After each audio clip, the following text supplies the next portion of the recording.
Wem. And I'm Lewis. This is the Forest School Podcast. Let's go!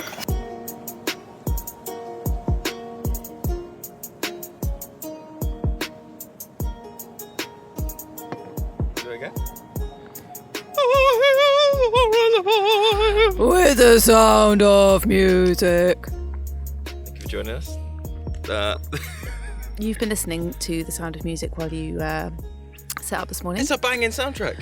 Although, yeah, I was like, loving it. The like, how do you solve a problem like Maria? Incredible tune, right? And then out of nowhere, a song I'd completely forgotten, the one that is like, you're a little stupid girl, and I'm 17, so listen to me, you stupid woman.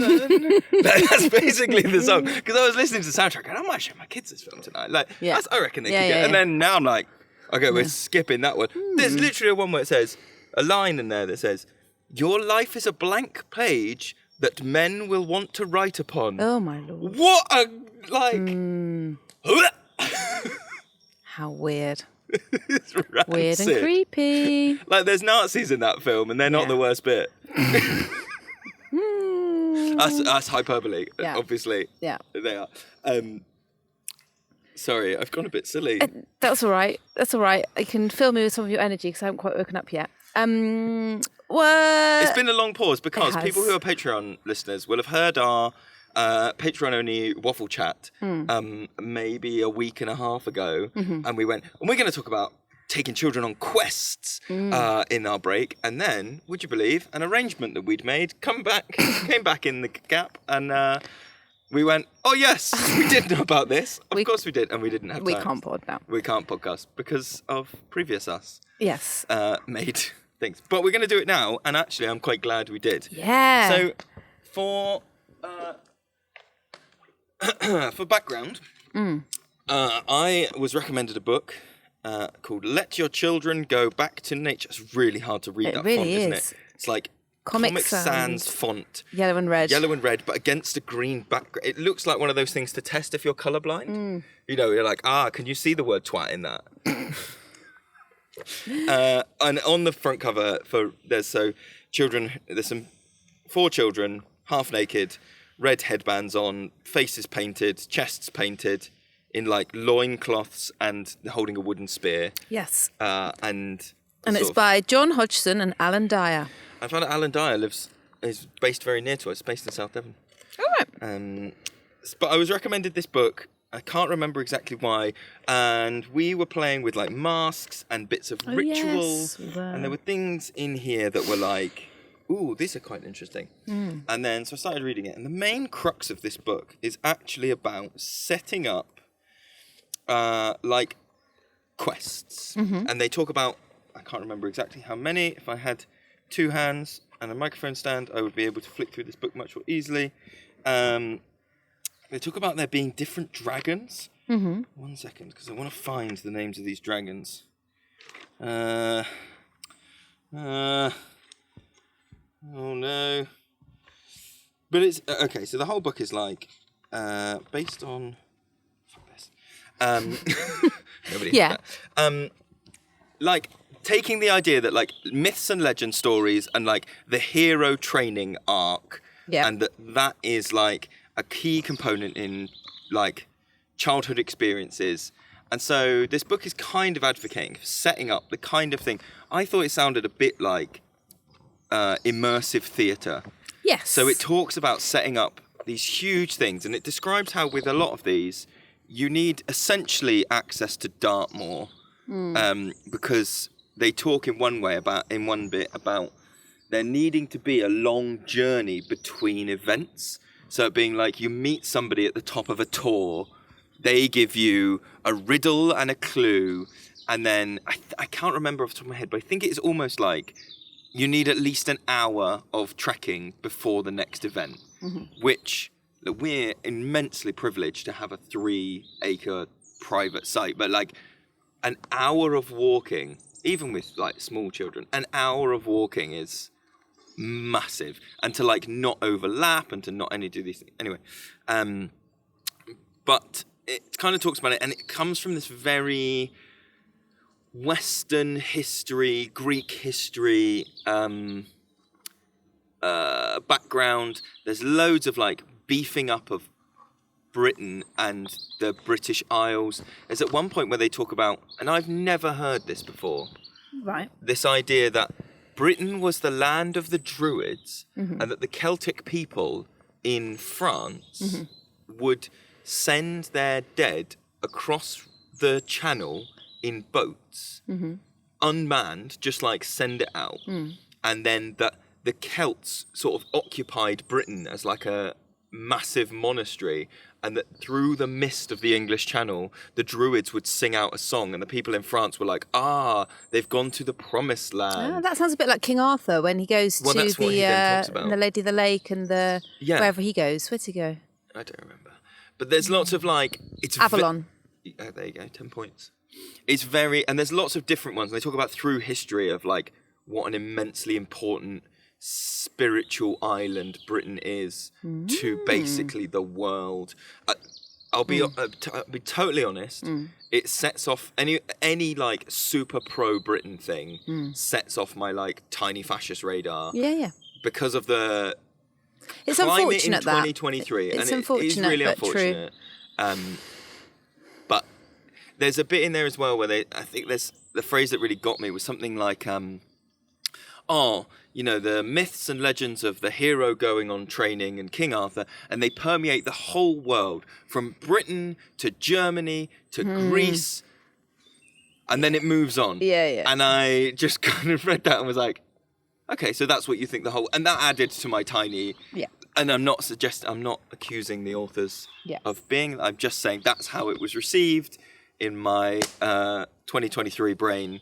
Yeah. With what we've got. So this book is from 2003, I think, or 2005. And it's just kind of interesting to explore that idea of we go for forest school being learner-centred, not child-led, and that some learners would benefit or would really enjoy this level of like prescriptive adventure. Where is it in terms of like meeting people where they are if they needed this, and so I guess before we even did it, because we tried this yesterday, We did. I had some reservations about like, this is going to be so linear, because unless you put hours and hours into like a forking flow chart of like, if they choose A or B, then it goes down here, and if they choose C, then it goes here, and if they choose...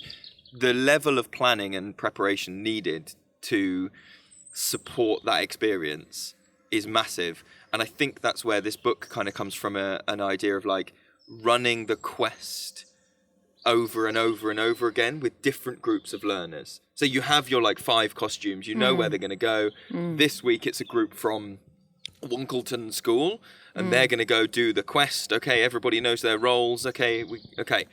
Reset next week. Chinkleback School is coming. They're going to go off and do the same thing. And like, you can do that when what you run is a repeated experience. The legwork of setting that up for not even for a group, but to offer a group that they might not take you up on was not something that I felt like I could 100% apply in our sessions. Would you have said? Yes, as it was. You were like, let's do this thing. I've got a vague idea about an injured monarch. And Yesterday morning. Yesterday morning. Injured monarch and a medicine healer person. And then together we were like, okay, and then we can just tell them to look for the person in the black cloak. So I'll put the black cloak on in that time and we'll leave them a message and that'll be that. So it was very kind of bare bones. Oh, and then, quick extension. The potion that they have to collect, maybe it's not strong enough, so they have to go on another little mini quest to find the other thing.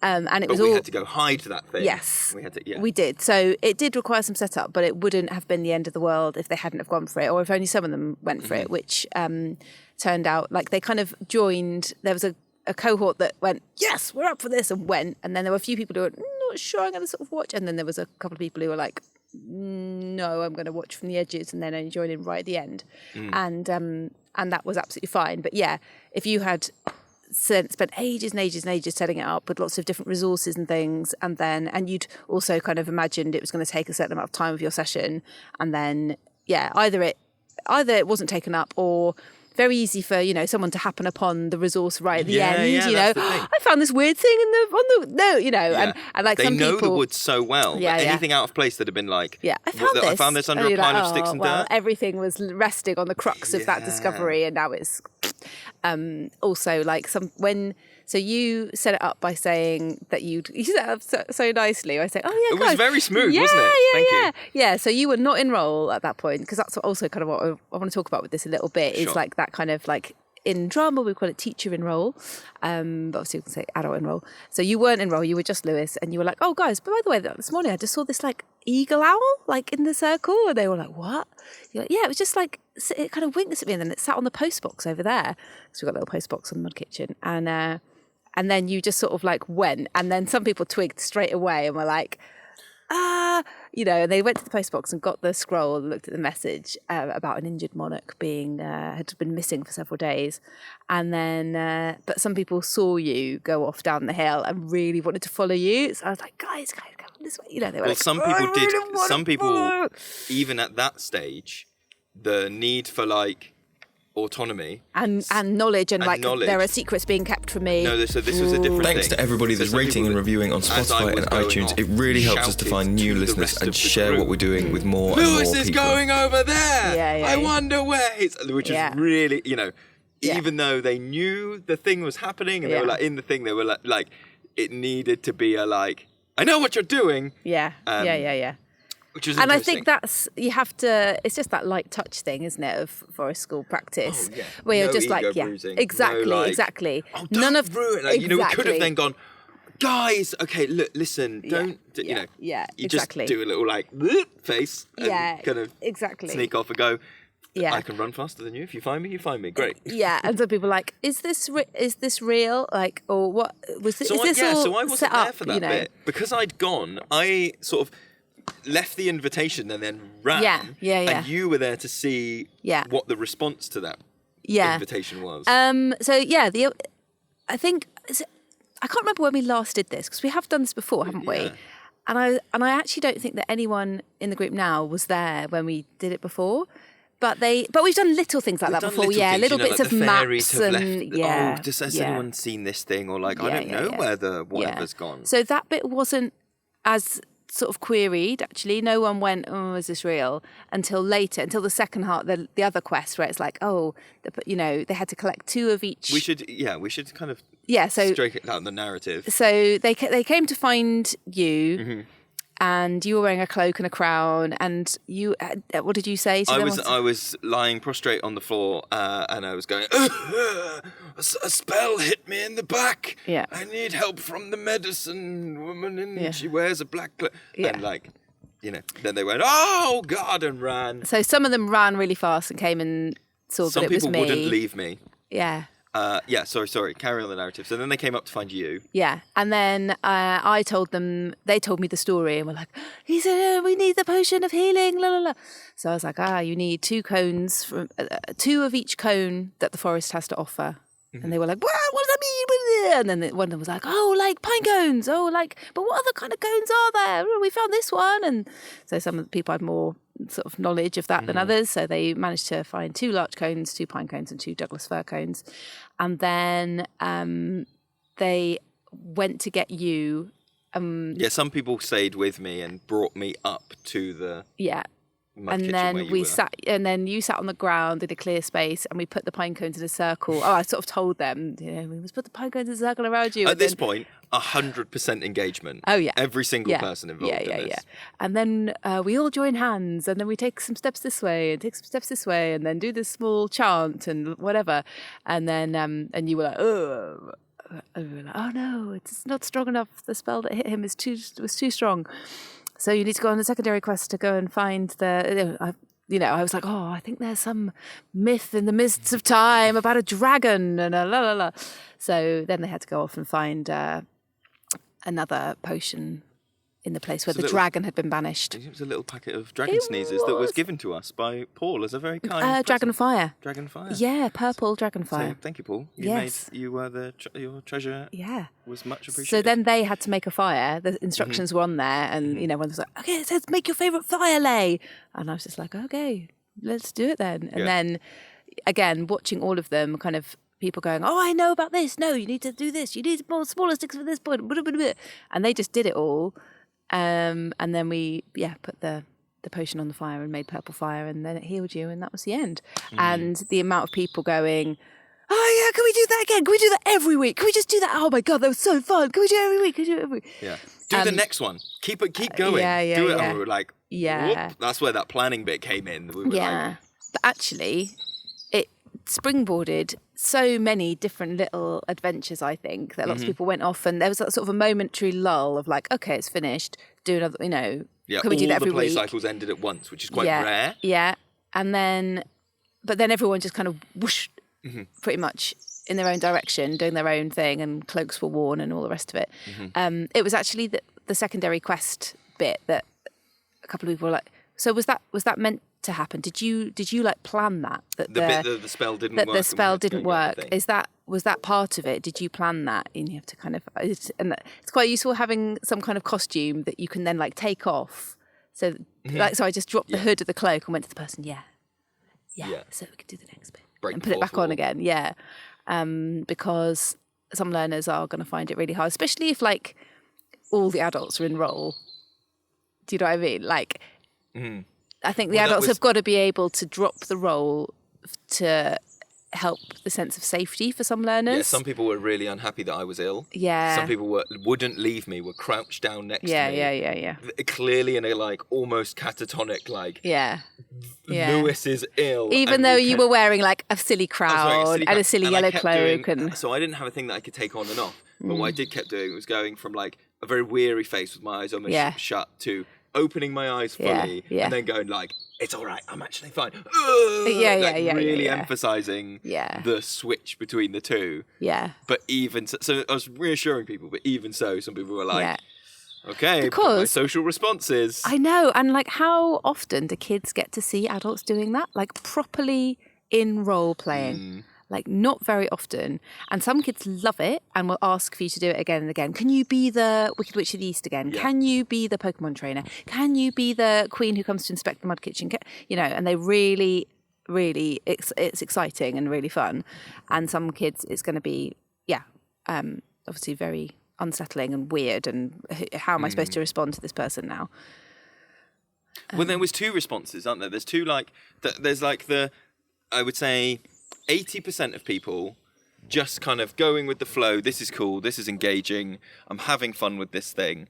Then there's like two sort of other ends of that, which is like one end is the people like we were just saying who couldn't leave because the social response to someone being ill is like, well, I'll stay with them. I'm so hyper invested in the role playing that it was hard to break out of it. And then there was probably another 10% that were the other way, which were like, I need you to know that I am not invested in this role play. And the response, the like high autonomous response, because like we don't do that very often. And so that like some people have got higher drives for autonomy or for like control. And so this is one of the things that was worrying me about the whole like set up a predetermined quest thing, is that you're putting possibly like artificial barriers in front of people who find barriers very challenging. So things like when I was ill, some people were then going, as we would in a like free play, in air quotes, game, they were like, finding some moss on the ground and we're like, have this makes you better. But it's said in a like a declarative way. It wasn't, I wonder if this will make you better. It was like ownership of the game. This makes you better. And that's quite harsh, isn't it? If you're and like, then I had to go like, no, it doesn't. A bit, but it doesn't. And they're like, and then you're like dropping play cues Yeah. that otherwise I would pick up in a truly improvisational, like, oh, great, but I need a bit more, or like, oh, yeah, let's do. And, you know, maybe with more practice, we would get better at... I don't know if that's necessarily dropping a play cue, you know, because... Not dropping a play cue, but because you're still accepting it. You're kind of going yes and, aren't you, in that improv game? You're kind of going, like... Otherwise, you'd be like, no. Like, or you'd be ignoring them. That would be dropping... Out of role and go, that's not what we're doing. Exactly. That would be dropping the play cue. Whereas, like, taking it and... Because, you know, you'd watch kids playing completely free role play and that kind of thing might happen, for sure. Yeah. You know, that kind of thing of like, no, actually, you know, like yesterday in the afternoon, I had to be a person trying to catch Pokemon and I was like, I'm attacking you. And they all woke up out of their little nest and ran away. And then the person whose idea that whole plot point was like, no, guys, you don't wake up. Like, you're supposed to be asleep and she gets you. You know, that kind of thing happens all the time. So I wouldn't necessarily say that it's particularly negative. But yeah, there is a kind of... You can't deviate too far from the plan. And someone was trying to go... Essentially, in those moments, people were trying to go, I don't actually want to go up the hill to talk to this person. I'm going to find a different solution to this. Right. And we're going, no, there is only one solution. So you can get better at your yes ands, but that person is still... not, or those people are still not in control in a way that they would be otherwise. It reminds me a little bit of, so I used to do teach and role when I was teaching English and drama in secondary loads, and it was like my favourite thing to do. And the way that I found that it really worked was to use the teacher and role as the springboard. So I would love to meet children at the door of the classroom, whatever, in role, and put them in role. So you'd go, thank you for joining me, officers, I really appreciate that you have a busy schedule, so thank you for joining me. And they're like, what the heck is she doing? And like, speak to them really respectfully. So you put them in a role of high status, which obviously could still make some people feel uncomfortable. And, you know, again, you're ready to go, it's okay, it's just pretending, but it's okay. And some people would be a bit like, what the heck is going on? You have to kind of reassure them and make them feel safe, for sure. But kind of putting them in a role of high status and go, you know, so we've got this, as you know, you may have heard the story of the missing girl, and she was last seen at this time and this date, and we have some of her possessions, but really now it's over to you with your superior knowledge of this landscape, this area, about where she possibly could have gone. Have any of you got any ideas? And then there'd always be one person who'd be like, okay, I get this. Yes, this is drama, I get it, who would start the ball rolling. And then you can kind of withdraw once you've set up the scenario and their role. And then it really doesn't matter where they take it. The whole idea is a springboard for them to then make some drama about like what happened to the girl, like make some CCTV footage of her the last time she was seen, or you know, we think that this teddy is really symbolic and it because actually it's this, or you know, the broken mirror that was found was because this, and then they just make up their role plays to do with it, and there's no predetermined end to it. But I think there's a thing also about older children. So think about like preteens and maybe even teenagers. Yeah, well, definitely teenagers, because that's who I was working with, where role play, imaginative role play in this way and fancy play is less accessible to them because they do it less often, and there's more stigma attached to being seen doing that kind of playing. And that this kind of like setting up a quest or adult enroll thing might be an easier way to kind of like ease them into it. You will never need to go back to mundane marshmallows ever again. My book, Forest School Cooking, covers everything from how to build ovens to cooking in new and exciting ways, and a whole load of easy and amazing recipes that your groups will love. Order your copy today on Amazon. Perhaps. Yes, I think you're right. And I think there's something that's just come to my head, and it's in this book, I think, which is talking about the like,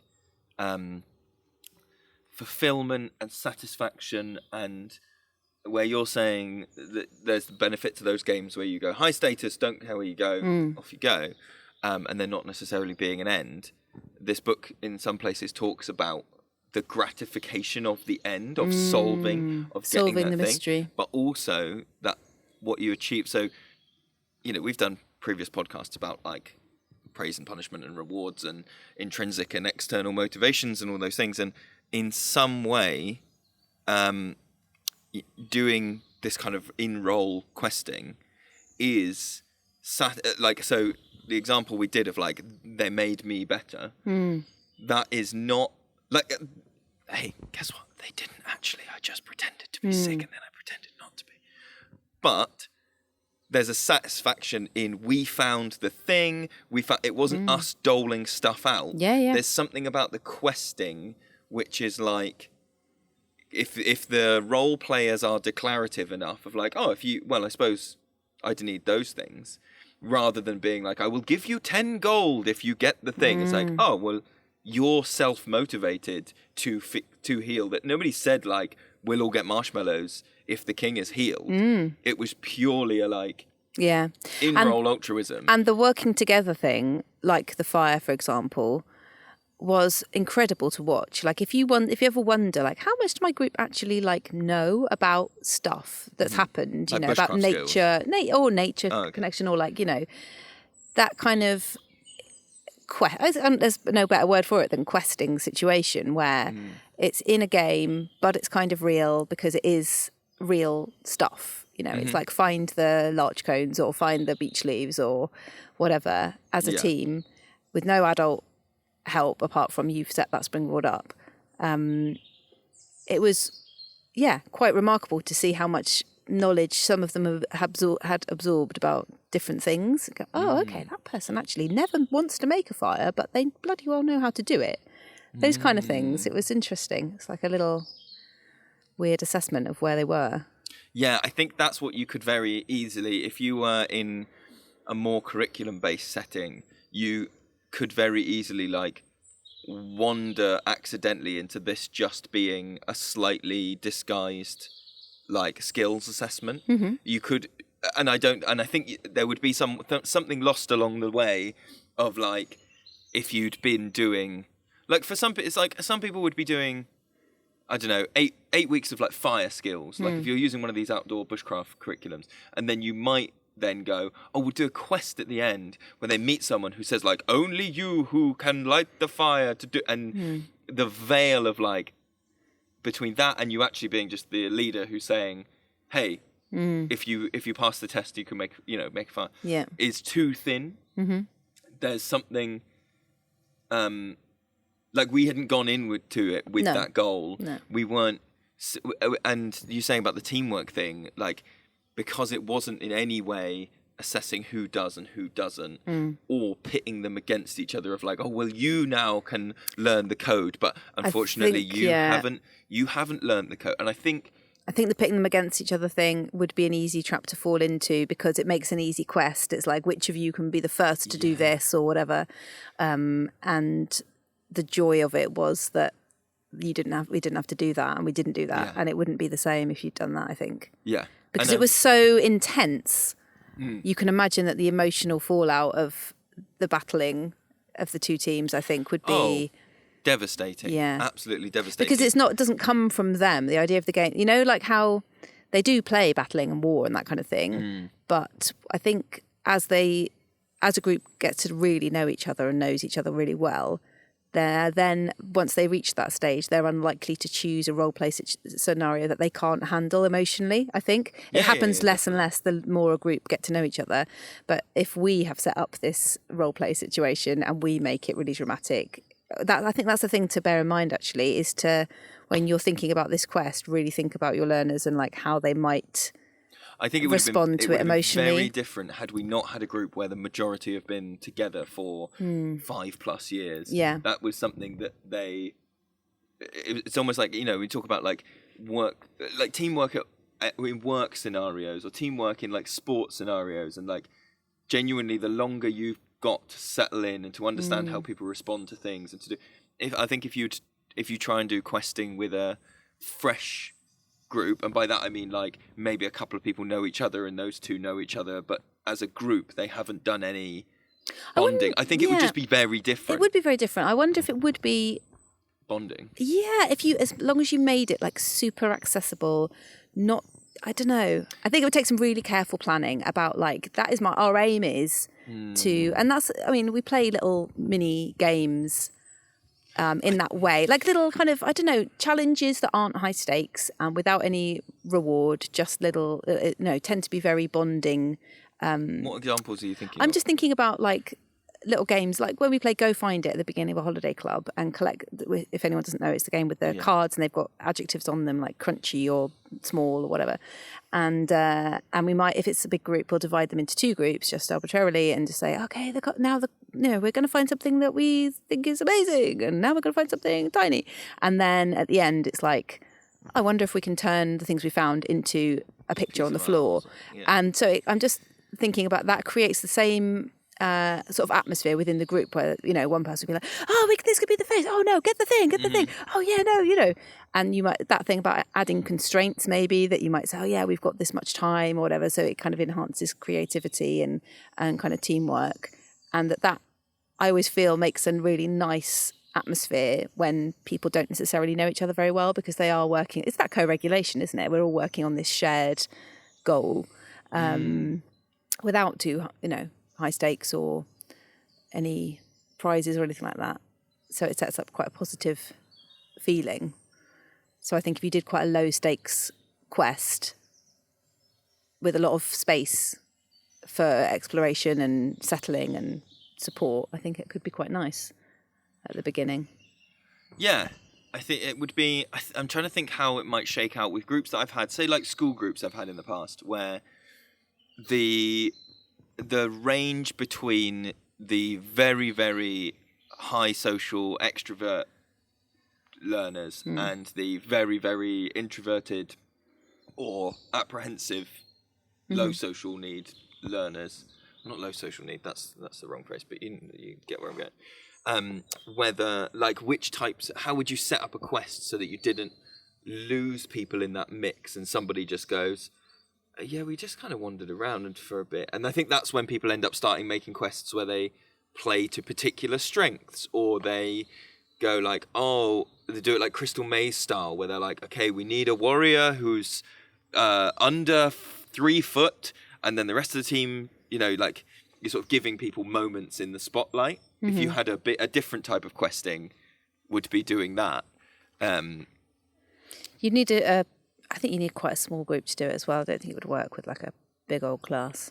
I'm just looking at this book again. I found the dragons. Oh, yeah. 5 powerful dragons waiting for us out there in the woods and the hills. The dragon of the east, which guards the beauty of the world. The dragon of the south, which guards the fecundity of nature. The dragon of the west, which guards the treasures of the earth. The dragon of the north, which represents the wild forces of the elements. And the dragon within, which we all have to learn to control. Yeah. And then there's this bit of the initiation of the hero, following 7 stages. Stage 1, separation from the mother. Stage 2, the call to adventure. Stage 3, entering the margin, the forest of challenges. Stage 4, shape-shifting or metamorphosis. Number 5, the great quest. Number 6, overcoming the powers of darkness and chaos. And 7, rebirth and inheriting the kingdom. That's quite an interesting little summation of like questing, but also maybe some people's view of like life or evolution of humankind or those kind of things, that like recapitulative play where we're reenacting ancient things. And I guess this book has a real connection to that type of play, isn't it? So they do talk about there being, again, myths of like Greek legends, like in Sparta, where the children had to leave and live in the woods for a full 12 months. Wow. And with like, there was a role in the society who was like woods leader. Right. Scout leader. Some sort of cult in the school, cult in the woods. But that they would go into this like deep animal connection and howl, and that this might be where werewolves come from, that this like unbridled like howling noise, but also werewolves having this like high testosterone. Can't really think of it in a different way. That like you send a load of teenage boys out into the woods, hair starts sprouting in different places. Gosh. They start doing, werewolves are just teenage boys. That's what we're asserting. Yeah. But this book makes me think that it's such a Western viewpoint, and I say this as someone who is in that, what's the thing? Weird, Western educated, industrialized, something else.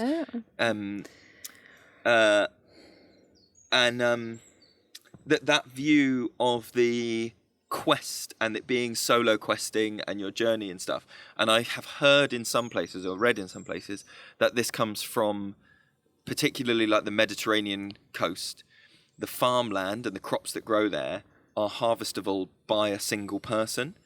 So the culture then builds up this idea of like individual, like it's like almost like the self-made person, because they could farm their own land. That farming goes well. They are successful. Blah blah blah. So the success always comes in Western stories from the individual. The individual goes through change. They come out the other side a better person. They inherit the kingdom. Blah blah blah.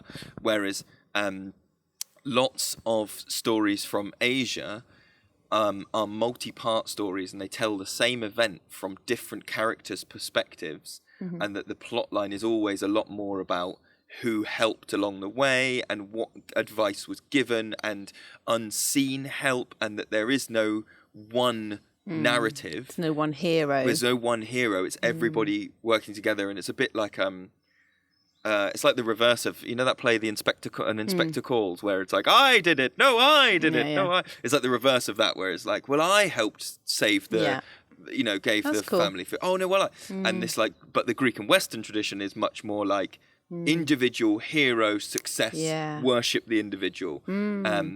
Interesting. It reminds me that some people who are doing like outdoors education and things like that are like do run sort of residential projects for teenage girls and teenage boys. Rites of passage type stuff. Yeah. And this makes me really want to speak with them about overlaps. One of the people that gave me the book. So Jenny Jenny recommended me the book. Yeah. Jenny runs lots of those things up in Yes. Naroche Woodlanders, if you want to look at rites of passage stuff. Yes. Jenny does loads of amazing. Jenny and Sarah, I think, run it together. Yes, Jenny Archard. And Wildwise down near in Dartmoor. Dartington. Dartington? South Devon. Yeah. Let's say South near Devon. Totnes kind of way. Makes me want to speak to them about overlaps there and how they might plan those sort of projects. Yeah, I would say we've definitely just dipped our toe in the idea of quests and journeying. And it's actually an interesting thing because, sorry, I'm pointing at you there quite aggressively. Sorry. Sounds like you can make a very important point right now. Really not. What? It was interesting. So some stuff we talk about going, especially like spiritual stuff or nature connection stuff, and we both say you can imagine the groups doing it, but you can't imagine selling it. Yeah. Once they were doing it, you're like, yeah, they would love that. Yeah. But the sell, the offer, the springboard is way harder, I think, because it requires a moment of. It's not necessarily high status, but it requires a moment of being like, I need your full attention. You have to like watch what I'm doing and listen for a couple of minutes, and like even that sometimes is an ask that groups will And go. also, do you know what I think that reveals is that when people have been in a certain place with a certain group of people for a certain amount of time, long term, forest school provision. Yeah. They are so full of intrinsic motivations for what they want to do with their time. Yeah. Why would they? I'm sure, I'd love to listen to your idea right now or do your thing, but I've got this thing I need to do over there with this person and this thing. And, so that's great. Like, I think we can sometimes, we talk to other forest school practitioners about like, oh yeah, they didn't go for my idea or whatever. And I think that can genuinely be a good thing. Applications for Forest School leader training at Children of the Forest are now open. Come and learn with me and Wem at our private woodland down in Devon. Find out more by heading to myforestschooltraining.co.uk. See you there. But I think I agree, and I think there's another part of that as well, which is that spiral in and out of authenticity and masking. And it spirals in and it's unmasking, blah blah blah, and that doesn't really explain it for people that don't know the spiral I'm talking about. It's like a spiral inwards, and it talks about unmasking and revealing and to doing it. And then on the way out of the spiral, you do like connecting and different. It's that anyway. That thing, and I think there is something about like at any one point, the majority of a long-term group are in that unmasked, unfiltered. Phase, which is slightly to do with them having intrinsic motivation, but it is also to do with not masking and, doing whatever. And but as that spiral grows out is where you reach that other side of that, which is like a level of, so we've just done the conference, the national conference, and at the closing ceremony, I don't think you mind me saying that Mel Harrison was moving around the circle with the drum, dum dum dum dum, and she was making direct eye contact with different people, going, ha, dum dum dum dum dum dum, ha, dum dum, and really, like, she was in the zone, in the role, in the thing. And I was like, oh, okay, there's lots of people standing here round, and I would say, I would guess that a lot of people are there are masking, going, this is weird, this is, so I'm just going to mask and go, it's fun. Then I think there's people who are slightly further out of that spiral in their relationship with Mel, who are going, out of respect for what you're doing, I will give you my attention and time, even though I don't understand it yet. And with lots of learning, like groups of younger people, they're edging towards that thing where you just maybe, if you were a bit more vocal, could go, in times where we need them to, lots of our groups, we can go, hey, it's not bribing, punishing, rewarding, it's not asking people to mask, it's just going, I would really love if I could just do this for 2 minutes. Will you go along with me to do that? And so that might be the way into the thing. But I was going to say that was a really long tangent. Sorry. Really, what? But for quite a meaty thing, and I think it's a reminder of the flat hierarchy of Forest School. Yeah. And there were lots of moments like that yesterday, actually, where it was like, I was thinking about the drawing a circle around me and everybody chanting, and then everybody chanting around the fire, and those are things that, like, as the cell, the quest was quite a useful container, and it allowed some, like, in role to go, oh, we must all chant round the fire. Like, that if you'd gone, hey, do you guys want to, like, stamp on the ground and chant the word fire over and over again? No, of course we don't. But in this container, it's really fun. And then once we've done it, then maybe that I was talking, one of the workshops I did about, that, like, reinforcing moments of nature connection through memory and reminding people of, like, do you remember the time we did this? And maybe next time they'll come around, and that's, long-term stuff's moving in the fire. Oh dear. That might be the cue. Those things that happen in that container to begin with, then you've got a foothold potentially to do them outside of that container. Yeah. That's all I have to say now. Yeah. Okay. You said all the things. I've said everything there is. I would like to find out. If you're someone that does rites of passage groups, for any groups, I think there's loads of different, like, cross sections there and intersectionality between who needs different. Anyway, if you are in that, please do get in touch. Our email address is childrenoftheforest@outlook.com. I want to say massive thank you to everybody that's supporting us on Patreon. Yes, thank you so much, because it has helped us to upgrade equipment, like for the conference recordings. We had a new battery pack, which, oh my God, was a lifesaver. Meant that you didn't have to go and... We actually recorded. Yeah, you didn't have to get up at 6 o'clock in the morning and go and drive and find batteries. So it is so appreciated. Thank you so much. So if you want to support us on Patreon, the lowest tier, you can do it for like £2 in a month. You get like 2 or 3 episodes a month. And plus, if you're on Patreon, you get other bonus bits as well. Yes. So you can go patreon.com/Children of the Forest. Really appreciate everyone that goes there. Or just go tell someone else about the podcast. Yeah. So many people... it was a real mix at the conference of people going, oh my God, I love the podcast. You guys are amazing. Thank you so much. I'm driving for 3,000 hours just with your voices. And then some new people going, oh, I've never heard of this thing. What is podcast? So go find someone and go, hey. Or write a review for us. Review. That's so helpful. It's so nice. Or sharing stuff that we do on social media. It all helps. Yeah. And that stuff doesn't cost anything. Just helps us get to more people. Yeah. So thank you so much. We will see you. Soon. Maybe next time will be conference podcast. Yeah. Depends how quickly we can get through all that recording. Indeed. See you soon. Bye-bye.